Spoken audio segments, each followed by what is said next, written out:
Hi, my name is Luke. I'm a student of the Global Martial Arts University.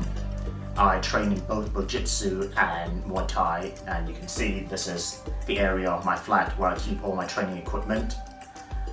Last year I joined the Global Martial Arts World Championship, and I was very lucky to get the championship medal in the weapons category.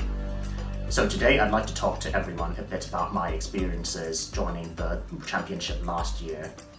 And joining an online competition was a really interesting change. I find I actually prefer joining an online competition compared to an in-person one for three main reasons. Number one, I don't need to book an entire day of my time to attend the competition.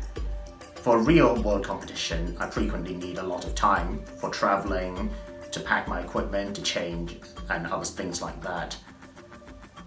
With an online competition, I only need to take an hour or two out of my day. Number two, and this is similar to the previous point, is that it's a lot more convenient. A lot of the time, in-person competitions are held across the country or even in other countries around the world, and again, there's a lot of traveling involved. With an online competition, I can simply pick a place in my neighborhood that I'm familiar with and that works well for me.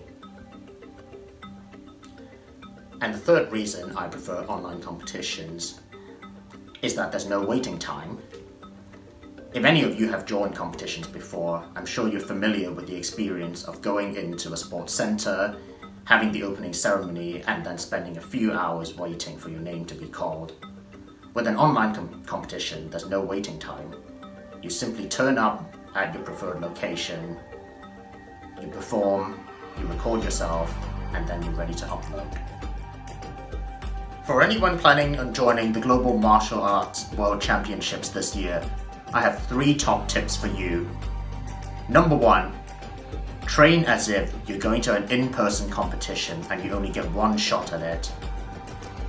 Yes, it is a video upload, but in my experience, on competition day, when you're performing at full speed and full power, you can only really do it a couple of times before you're too exhausted to perform well. And in my experience, your first try is usually going to be your best one. Tip number two.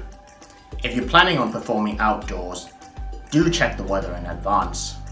It may be rainy, it may be windy, and if weather conditions don't allow you to perform and record your video, you need to have a backup plan, find somewhere indoors to record. Last year when I joined Global Martial Arts World Championship, I booked an indoors dance studio in advance, just in case I needed it. Point number three is that before you do your competition performance on the day of the championship, I would actually recommend you go to your chosen performance location and do a dress rehearsal, filming yourself. This allows you to familiarize yourself with the environment and get used to the space. This is especially important if you're doing a weapons performance. You need to make sure there's enough room to swing your props. And there may also be other things to be aware of in the area. For example, if you're recording in the park, there may be potholes in the ground that you need to be aware of. This also gives you a very good opportunity to figure out where to set up your camera so that it can capture all of your performance. Please go to this URL link to find out more information and to register to compete in the event.